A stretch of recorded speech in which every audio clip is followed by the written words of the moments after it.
유승민의원 관련해서 어떤 얘기 하셨는지. 오늘 저녁 9시에 다시 최고위원회 소집을 해서 계속 논의하기로 했습니다. 9시 최고위원회에서는 이제 공천관리위원회에서 결정된 사항을 의결해야죠. 시간이 없지 않습니까? 어제 열린 간담회에서 김무성 대표한테 사과 요구하셨잖아요. 그에 대해서 김무성 대표가 따로 말씀하신 게 있었나요? 오늘 최고위원회에서? 말씀 안 드리겠습니다. 자, 죄송합니다. 말씀 안 하시니까요. 여기까지만 할게요. 죄송합니다. 예, 오늘도 여러분을 위해서 정말 다양하지만 뜨거운 이슈들 준비했습니다. 이 부분들 분석해주기 위해서 오늘도 스튜디오에 4분 모셨는데요. 부산 카톨릭대학교 차재원 교수, 숙명여자대학교 강미은 교수, 그리고 중앙일보 기자 출신이시죠. 양지열 변호사, 백규종 전 수서경찰서 강력팀장 4분 나와 계십니다. 어서 오십시오. 안녕하십니까. 예, 조금 전에 이제 화면에서 보셨어요. 예, 보셨는데 일단은 9시에 원래 하기로 했는데 지금 10시에 아마 최고위원회 열린다고 하는데 사실 굉장히 좀 보는 사람이 맨 처음엔 재밌었어요. 예? 말들도 상상할 수 없는 험한 말을 막 당대표한테 던지고 그래가지고 야 이거는 민주화가 된 건 아닌데 이렇게 막 생각도 그랬는데 어떻습니까 지금 상황이? 지금 그 새누리당이 요즘 보여주고 있는 행태가 과연 지금 그 대한민국의 국정을 책임지고 있는 집권 여당의 모습인가 이런 부분에 대해서 상당한 회의감이 들 정도죠. 오늘도 지금 이 최고위원회가 사실 하고 있다가 또 중간에 또 지금 무산되고 그리고 다시 또 회의를 9시로 또 미뤘다가 또 안 한다고 했다가 다시 또 결국 다시 또 열기로 했다고 그럽니다. 지금 이렇게 오락가락하는 이유가 결국은 지금 이제 공천을 둘러싼 이 정파 간의 이 갈등이 쉽게 지금 봉합이 되지 않고 있기 때문에 그런 거거든요. 그런데 불과 우리가 기억하다시피 얼마 전에 테러방지법을 처리했지 않습니까? 국회에서. 그때 이 새누리당이 이야기했던 게 그겁니다. 안보와 경제가 동시 위기다. 이런 위기 상황에서 국회가 하나로 힘을 모아야 된다고 했던 것이 바로 새누리당인데 새누리당이 지금 현재 각 계파의 정치적 이익 때문에 이렇게 국민들을 불안하게 만드는 이런 상황은 정말 제가 봐도 좀 자가당착인 측면이 분명히 있는 것 같습니다. 그런데 사실 이 모든 이 부분에 있어서 어떻게 보면 지금 이제 그 국회의원 개개인의 그 정치적 생명이라는 부분보다는 이 지금 이제 어떻게 보면 이 집권 여당이 그 국민의 생명과 안전을 끌고 가야 될 그런 책임을 뒤로 밀어놓은 채 이렇게 하는 모습들에 대해서 과연 국민들이 어떻게 받아들일 것인가 이것은 곧 한 달 앞으로 다가온 이 총선에서 아마 국민들 심판을 할 겁니다. 네. 거의 매일 사극을 생중계로 보고 있는 것 같아요. 원래 공천 과정이나 소시지 만드는 과정은 들여다보지 말라 이런 말이 있는데 지금 전국에 생중계가 되어서 매일매일 나가고 있잖아요. 그러니까 지난 총선까지만 해도 이렇게 모든 것을 국민들이 자세히 볼 기회는 없었어요. 근데 이번 선거가 총선에선 처음으로 거의 생중계되다시피 하는 선거인 것 같습니다. 근데 새누리당의 공천을 보면 아무리 부정을 하더라도 이게 친박을 위한 공천이라는 게 나타나고 있잖아요. 오브 더 친박, 바이 더 친박. 그렇죠. 영어로 하면. 네. 그래서 뭐 괘씸죄라는 말까지 공공연히 나올 정도로 이런 공천이 되고 있는데 여기서 누가 그런 말 하더라고요. 명석함과 지혜의 차이를 아느냐고 저한테 물어보는 거예요. 명석함이란 상사의 말에서 잘못을 찾아내는 것. 근데 지혜라는 것은 찾아내더라도 그것을 입 밖에 내지 않는 것. 그래서 명석함만 가지고는 공천을 못 받고 지혜가 있어야 공천을 받는다. 이런 얘기를 하더라고요. 제 인생 좌우하고 비슷하네요. 저도 똑똑함으로 사는 게 아니라 현명함으로 사는 거라고 생각을 하는데. 그래서 이번 공천 보면 뭐 아무리 부정해도 박근혜 대통령이 보이지 않는 손이다라는 의혹을 지금 강하게 받고 있고 김무성 대표 같은 경우는 리더십의 위기를 겪고 있는 것 아니겠습니까? 근데 우리 정치에서 우리 정치의 후진성을 가장 잘 나타내는 단어가 저는 진박이라고 생각을 해요.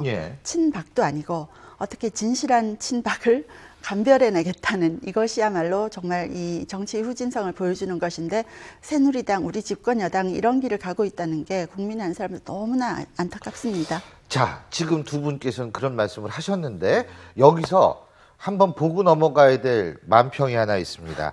바로 김무성 대표의 모습인데요. 자, 이거 보시죠. 30시간의 법칙. 예? 이한구 위원장 시간 제라. 30시간이 뭔지 여러분 다 잘 아실 겁니다.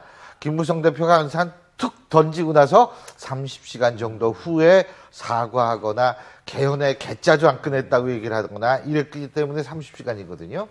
자, 이번에 김무성 대표는 과연 어떤 선택을 할 것인가 하는 부분인데요.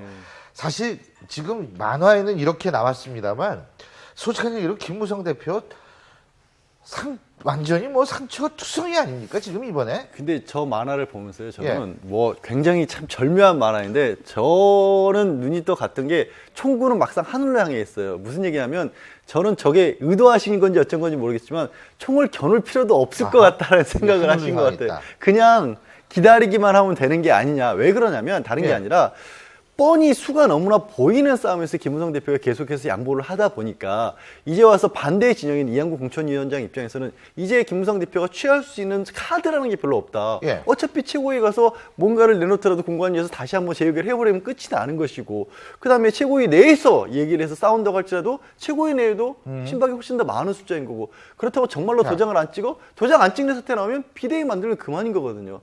그래서 수가 다 보이는 상황이기 때문에 직접적으로 겨냥하고 위협할 필요도 없을 것 같아요. 지금 양 변호사께서 말씀하신 거 김무성 대표가 지금 그러면은 이렇게 있는데 예? 이거 어떻게 할 수 있는가를 저희가 PDP로 한번 정리를 해봤습니다.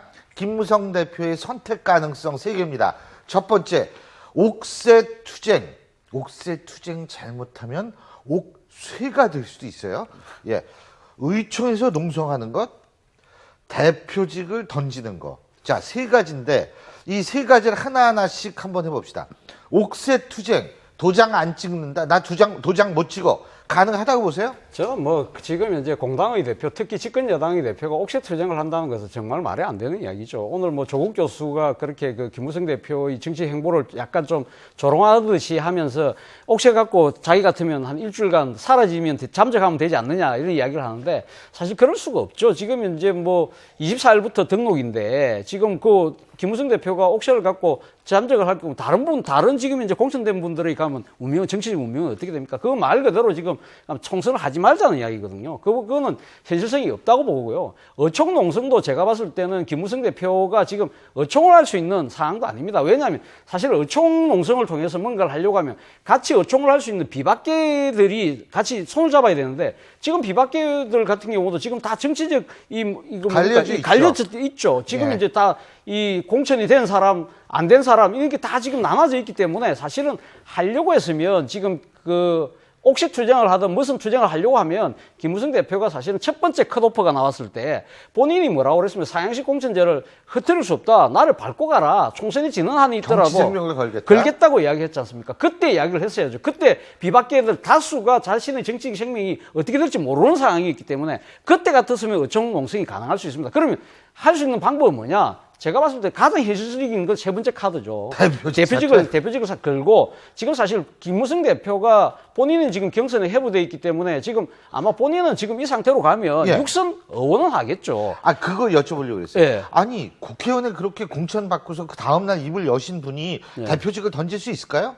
가능하다고 보세요? 아니, 그러니까 지금 이제 정치인 김무성으로서의 생명을 연장하려고 한다면 본인은 이 대표직을 걸고 이 지금 현재 이 공천관리위가 주관한 그 뒤에 이 소위 말해 보이지 않는 친박계의 입김에 의한 이 부당한 공천에 대한 조목조목 반박을 하면서 이 부분에 대해서 우리 당내의 여러 가지 이 비민주적인 절차에 대해서 나는 내가 정치적 책임을 지고 난 대표직을 사퇴한다. 즉 나아가서는 본인의 총선 불출마까지도 선언해야 되는 상황이 아닌가 하는 생각이 들어요. 지금은 그렇게 해야 다음에 총선 이후에 어떤 결과가 나오고 난 뒤에 그때 김무성 대표가 한 번 더 기회가 오는 거지 이 상태에서는 하면 편안하게 오래 갈 수는 있지만 그러나 이 대권을 향한 김무성 대표의 행보는 막혀버릴 수밖에 없다고 생각합니다. 지금 이 늦은 시점에서 대표직을 던지거나 교수님 말씀처럼 총선 불출마를 하면 그게 약발이 있다. 아니 그러니까 그것이 그게 뭐 지금 해생책이 된다는 보장은 없습니다. 보장은 없는데 많이 받아가지고. 없지만 그러나 모르겠습니다. 그러니까 본인이 조금이라도 대권에 대한 꿈이 있고 뭔가 더 큰 도전에 대한 꿈이 있다면 본인을 여기서는 본인 모든 것을 걸고 한번 그 모든 것을 결단을 하는 그런 결계를 보여줘야 할 때라는 거죠. 그것이 지금 남아 있는 건 지금 대표직밖에 없으니까 제가 드리는 말씀입니다. 예, 자, 강 교수님. 이 투쟁을 하기에는 이미 타이밍이 늦었다고 생각이 예. 들어요. 정치는 타이밍의 예술이다 이렇게 말을 하는데 그 타이밍의 예술이라는 게 moment of truth라 그래서 투에서 나왔다 그러더라고요. 절박한 순간에 적절한 순간에 소를 딱 찔러야 되는데 그 소를 못 찌르면 투사가 죽는 거잖아요. 근데 그 타이밍 이미 놓쳤잖아요. 예. 윤상현 의원 막말 파동 났을 때가 그 타이밍인데 그거 놓쳤고 그다음에 본인이 이제 공천 받고 나서 무슨 투쟁을 한다고 하셔도 그게 과연 먹힐까 생각이 들고 일단 아까 말씀하신 것처럼 친박은 똘똘 뭉쳐 있잖아요. 그래서 심지어 친박 의원 중엔 이런 말을 한 사람이 있다고 오늘 신문 보도가 났는데 어정쩡한 170석보다는 친박으로 똘똘 뭉친 150석이 낫다. 이런 말을 하신 분 인터뷰가 거기 실렸더라고요. 그 정도로 똘똘 뭉쳐 있는데 그러면 과연 여기서 투쟁을 한다고 해서 뭐가 될까? 저는 안 될 것 같아요. 그리고 어차피 대표직은 뭐 이제 총선 끝나고 전당대회 하면 또 바뀌는 그렇죠. 거기 때문에 7월이냐 5월이냐 그 뭐, 차이죠. 예, 시한부라고 볼 수 있는 거죠. 저는 뭐가 됐든지 간에요. 예. 보여주고 나서, 그러니까 뭐냐면, 지난번 사실은 공관위를 향해서 이번 공천 잘못됐다고 조목조목 지적도 했어요. 근데 왜 그 말을 제대로 못 받고 이영구 공천위원이 불과 1분여 만에 반박을 했냐면, 계속해서 물러나는 모습을 보여주다가 그 시점이 너무 뒤늦게 나왔기 때문에, 예. 그렇게 우습게 보일 정도의 모습을 연출을 해버리신 거거든요. 그러면 지금 상황에서도 그러면 이렇게 한번 우습게 보이는데 계속해서 더 물러난다? 어차피 해봐야 할 수 있는 게 없다라고 해서 그 대표적 사퇴는 여론을 하더라도 옥새 투쟁도 안 해보고 오천 공수도 안 해보고 그냥 물러난다?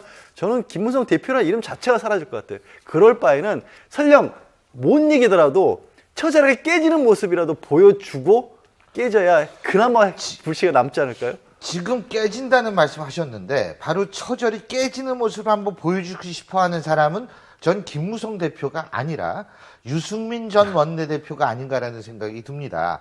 지금 유승민 전 원내대표 이양구 위원장 그러지 않습니까? 먼저 자진해서 결단 내려라. 그러면 유승민 대표는 지금 이런 식이거든요. 먼저 나를 쳐라. 이거 아닙니까 결국? 예. 지금 뭐 유승민 의원이 지금 현재 그 공천관리위원회에서 지금 본인의 정치적 거취에 대한 그 지금 그걸 보류하고 있지 않습니까? 예. 지금 어떻게 보면 공천관리위원회가 사실은 사실 결론은 내려놓은 상태인데 지금 그런데 공천관리위원회가 결정을 하지 않고 최고위원회에 넘겼다 이런 부분들을 보면 공천관리 입장에서는 유승민 의원을 먼저 이 공천 배제를 한다든지 그런 모습을 취하면 오히려 유승민 의원의 정치적 기세를 켜준다는 생각을 한 것 같아요. 네. 그렇기 때문에 결정을 최대한 밀려서 만약에 후보 등록 전까지 아마 끌고 가려는 생각도 갖고 있는 것 같습니다. 예. 근데 지금 또 하나의 측면은 지금 이 유승민 의원에 대한 공천 배제를 빨리 결정하게 되면 유승민계 의원들이 지금 상당히 낙천돼 있지 않습니까? 그분들을 중심으로 해서 이 지금 소위 말하는 무소속 연대를 만들 수 있는 그런 시간적 여유를 줄 수도 있다. 그런 생각도 하고 있는 것 같아요. 그래서 네. 지금 유승민 의원에 대한 결정을 미루고 있는데 저는 이 상황에서 유승민 의원이 오늘 그 무소속을 출마를 이야기한 조혜진 의원한테 그 전화를 했다고 그래요. 전화를 해서 당당하게 용감하게 하라고 이야기했는데 저는 이 시점에서 유승민 의원도 용감하게 당당하게 자신에 대한 이야기를 할 필요가 있다고 생각하는 거죠. 예. 그러니까 즉 자신의 거취에 대한 이야기를 예. 하는 것이 아니라 자신과 같이 뜻을 맞춰서 하다가 지금 정치적으로 희생이 된 동료 의원들의 그런 부당한 낙천에 대해서 조목조목 이야기를 하면서 이 부당성을 국민들 앞에 설명하는 그런 모양새를 취할 필요가 있다. 그러면 공관위에서도 지금 그 이야기를 듣고 가만히 있겠습니까? 그럼 알아서 목을 빨리 치겠죠. 그런 측면에서 보면 이 지금 유승민 의원이 지금 현재 이 침묵하고 직관한 것은 저는 옳은 태도는 아닌 것처럼 보입니다. 지금 그래서 나오는 얘기가 2008년 친박 공천 학살 때 박근혜 대통령이 나도 속았고 국민도 속았습니다. 이 얘기가 자꾸 나오는 거죠. 네. 지금 그런 리더십을 보인 사람이 없다는 얘기예요. 네. 예. 유승민 의원에게 공관위가 먼저 나가라라고 시그널 주는 것은 공관위가 할 말은 아니죠. 그리고 제발로 만일 나가게 되면 그때는 진정한 배신자라고 다시 얘기할 것 같아요. 그러니까 공관위가 지금 뭐 이거잖아요. 피 묻히기도 싫고 욕먹기도 싫고 그런데 공천은 주기 싫고 그 세 가지를 다 얘기를 하고 있는 거잖아요.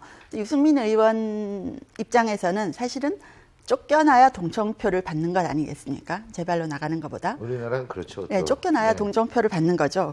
그래서 오늘 아침에 조간신문의 한 칼럼에서 어떤 논설위원이 이걸 쓰셨더라고요. 유승민을 키운 것의 팔할은 박근혜 대통령이다 이렇게 써놓고 거기다가 뭐라고 썼는가 하면 정두원 의원도 이렇게 말을 했답니다. 저도 좀 키워주시지 이렇게 얘기를 했다고 칼럼에 적혀 있더라고요. 그래서 뜻하지 않게 사실 유승민 의원을 계속 키워주는 결과를 낳게 된 거죠. 예. 근데 저는 예. 그걸 뜻하지 않게라고 보지를 않고요. 예. 지난해 원내대표로 나갔을 때 모양새가 비슷한 모양이라고 얘기를 하시잖아요.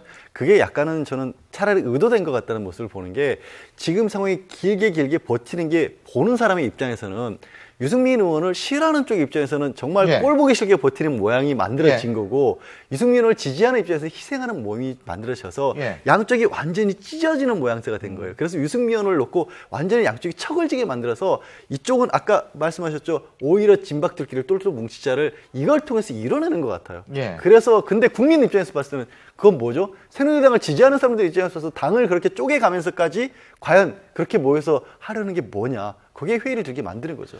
저 죄송하지만 여론조사 차기 대선 지지율 한 번만 보여주시겠습니까?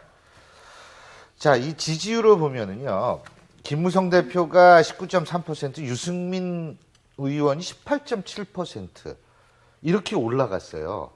그러면 사실은 여기에서 김무성 대표가 한번 생각을 해야 된다고 생각하거든요. 아, 나는 왜 이렇게 떨어지고, 아, 유승민 의원은 왜 이렇게 올라갔지? 제가 볼 때 이 부분에 대한 함의가 굉장히 지금 김무성 대표에게 주는 의미, 물론 좀 늦었다는 의견도 많습니다만 많을 것 같습니다. 아니, 자, 예. 제가 유승민 의원 아까 지지율에 대해서 한마디만 예. 말씀드리면 유승민 의원이 지금 지지율이 상당히 지금 높게 나타나지 예. 않습니까? 근데 저 부분은 사실 어떻게 보면 유승민 의원은 저걸 믿고 뭘 움직인다는 것 저는 좀 어떻게 보면 이 위험하다. 뜬구름 보고 하는 예. 거라는 생각이 드는 거예요. 지금 사실 유승민 의원이 지금 새누리당 내에서 여러 가지 좀 정치적 박해를 받고 있는 것처럼 보이기 때문에 이 새누리당을 예. 지지하지 않은 야권 지지층들이 사실 유승민 의원을 아하. 역선택하는 측면도 분명히 있거든요. 예. 근데 문제는 유승민 의원이 저 지지율을 유지하기 위해서는 이전 아까도 제가 말씀드렸지만 본인의 정치적인 신념에 맞는 행동을 보여야 된다는 거죠. 예. 본인이 원내 교섭단체 원내 대표로 물러날 때 한 이야기가 있지 않습니까? 대한민국 민주공화국이고 모든 권력은 국민으로부터 논다는 그 신념에 맞는 정치적 행동을 보여줘야 된다는 거죠. 알겠습니다. 그래야만 저 지지율이 유지될 수가 있다는 거죠.